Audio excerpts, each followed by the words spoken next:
bakristo bavandimwe ntore z'Imana Yesu Kristo akuzwe. Nkuko natangiye mbivuga, uyu munsi turizihiza umunsi mukuru wa Kristo umwami. Uyu munsi ni umunsi navuga ko utangiye kwizihizwa nta gihe kinini gishize ugereranyije n'indi minsi mikuru Kiliziya yizihiza. Ni umunsi wijihijwe bwa mbere mu kinyejana cya 20, hari mu mwaka w'1925.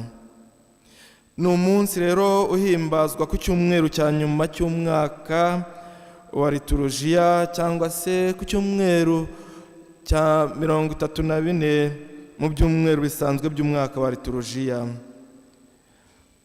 Kuri iki cyumweru rero ni umunsi duhimbazaho ubwami bw'Imana.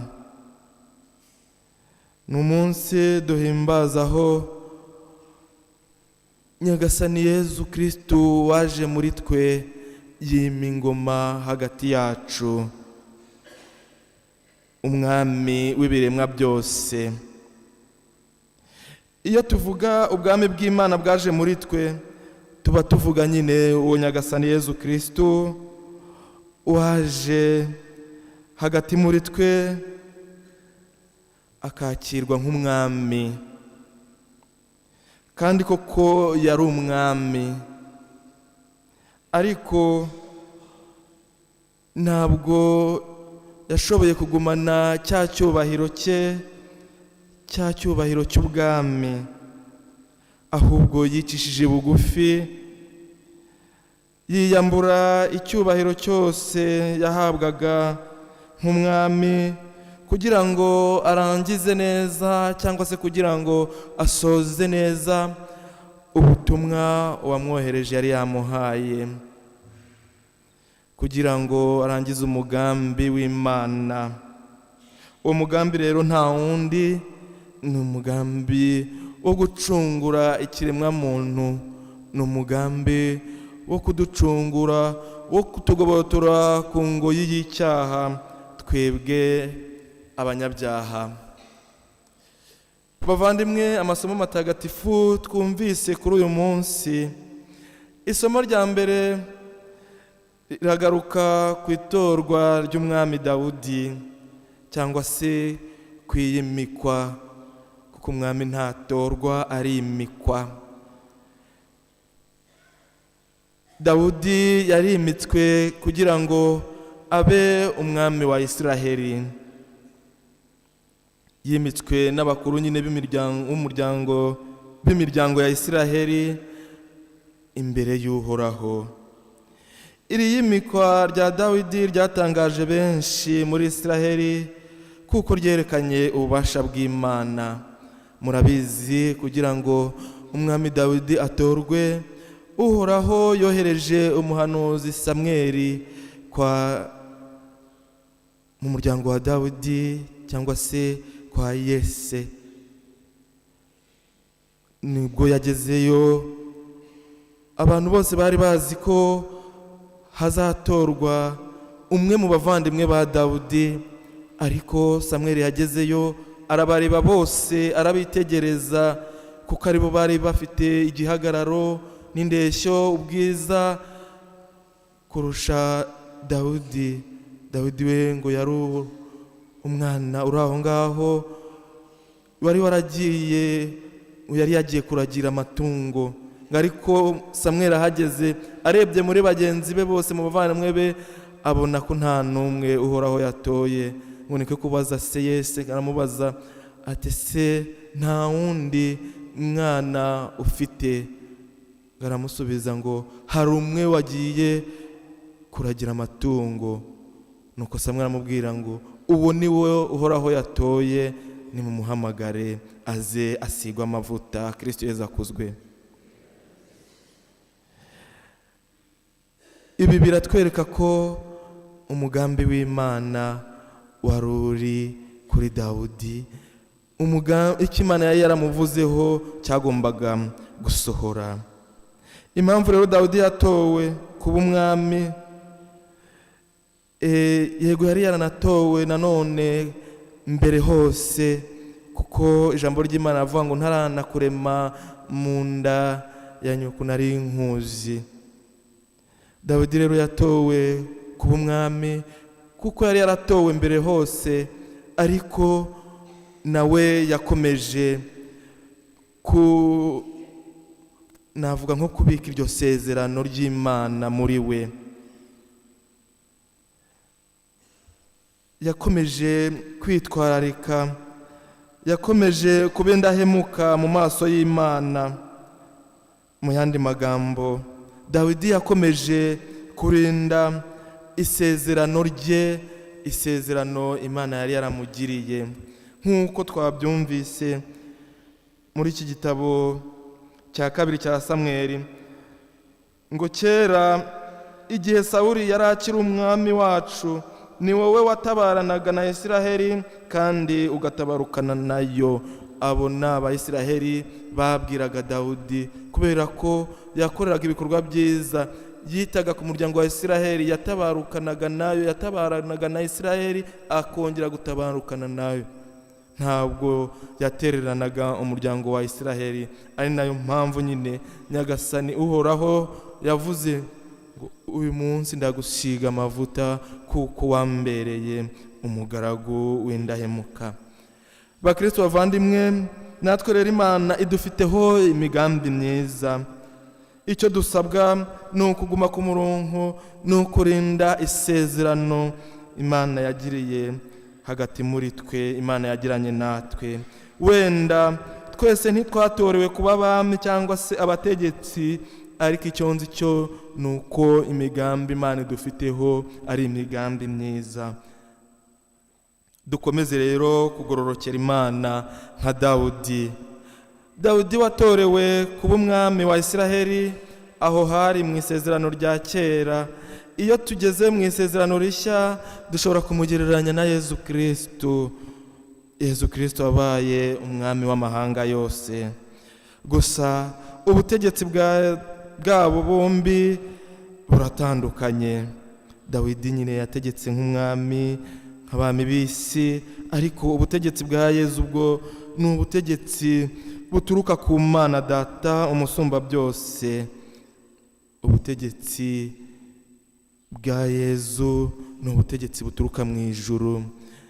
Ingoma z'isi ziratanga, ariko ingoma y'ijuru yo, ingoma y'ubwami bw'Imana, iyo ntabwo igira iherezo. Ubutegetsi bw'isi butandukanye n'ubutegetsi buturuka ku Mana. Murabibona, murabizi. Ingoma zo muri iyi si cyangwa se ubutegetsi bwo muri iyi si ni ubutegetsi rimwe na rimwe usanga burangwa n'imigenzo itari myiza. Wenda harimo abo tubona badashaka kuva ku butegetsi, cyangwa se ugasanga nta bategetsi wenda baba mu bikorwa bitari byiza, ariko ubutegetsi bw'ijuru bwo ni bwa bundi burangwa n'urukundo. Ubutegetsi bw'ijuru ni bwa bundi burangwa n'ukuri, burangwa n'icyiza muri byose. Iyo ngoma rero y'ubwami bw'ijuru niyo duhamagarirwa. Ubwo bwami bw'ijuru nibwo twese twifuza. Gusa nk'uko ivanjiri yabitubwiye, ubwo bwami bw'ijuru buzagibwamo n'ababukoreye, ba bandi bashoboye kwicisha bugufi bakisubiraho, bakemera icyaha, ubundi bagafata umwanzuro wo guhinduka nka wa mugiranabi twumvise mu ivanjiri. Mu ivanjiri bakoresheje ijambo umugiranabi, ariko turabizi ko ari ibisambo bibiri byari bibambanywe na Yezu. Kimwe cyaramukwenaga kikamubwira ngo nawe niba uri umwana w'Imana dukize, ikize ubwawe kandi natwe dukize. Ariko undi we yicisha bugufi. Twebwe turazira ibyaha byacu twakoze, ariko si wowe Nyagasani urazira iki? Yongeraho ngo Nyagasani, nugera mu bwami bwawe uzanyibuke. Mu by'ukuri uko kwicisha bugufi kuba mugira nabi wa kabiri cyangwa se kw'icyo gisambo cya kabiri kagombye kuduha urugero.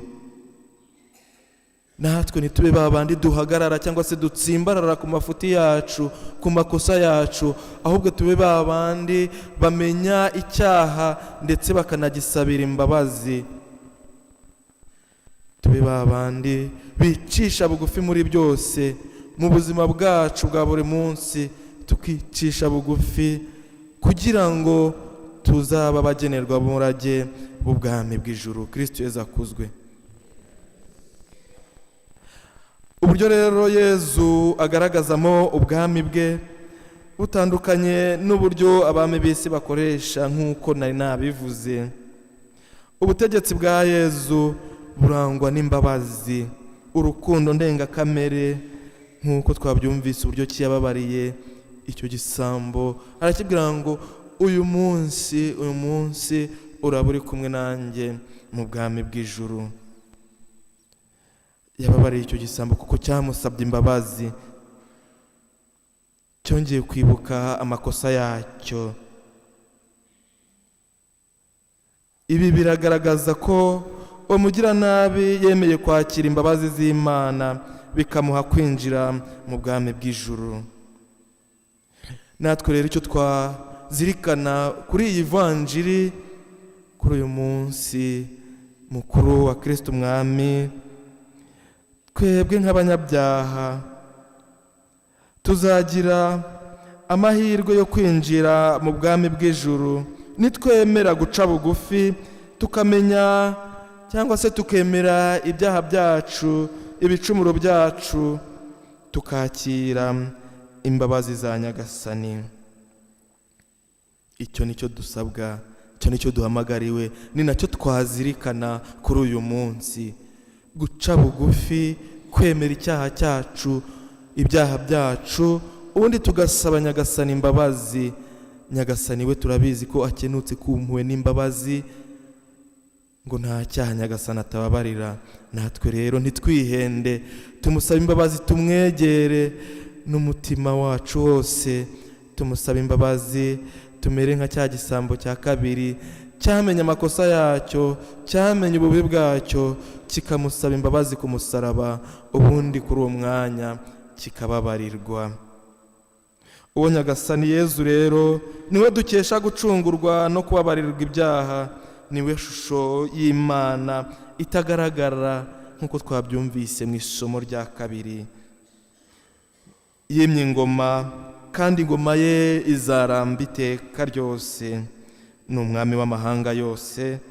Nimucyo rero tumuyoboke, twemere ivanjiri, kandi dukurikize ya migenzo myiza nyine tubwirwa n'ijambo ry'Imana, kuko ariyo izadufasha kugera mu bwami bw'ijuru, kuko ariho tuzatura ubu n'iteka ryose.